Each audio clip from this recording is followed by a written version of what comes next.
All'Aquila la pioggia non ferma la storica Fiera dell'Epifania. L'evento più atteso dagli aquilani sfida il maltempo con quasi 300 espositori e in mattinata qualche coraggioso imperterrito visitatore non rinuncia a curiosare tra le bancarelle.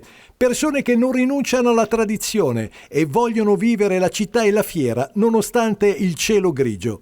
La pioggia incessante ha reso difficile il lavoro degli ambulanti, molti però, come ripetiamo, non hanno rinunciato alla passeggiata tra le bancarelle. Quasi 300 le bancarelle che colorano il centro storico tra cibo e artigianato e i visitatori sono in cerca di occasioni e novità. Gli operatori arrivano da ogni parte d'Italia per questa 76esima edizione. Si va dai salumi calabresi ai tessuti toscani. Piazza Duomo torna a essere il cuore pulsante del commercio locale. Anche quest'anno sicurezza e controllo sono le parole chiave per gestire la folla. Questo aspetto interessa le famiglie e chi teme la confusione. Il piano di sicurezza copre tutto il percorso ad anello. Le forze dell'ordine vigilano contro scippi e abusivismo e i mezzi di soccorso sono pronti a intervenire in qualsiasi momento.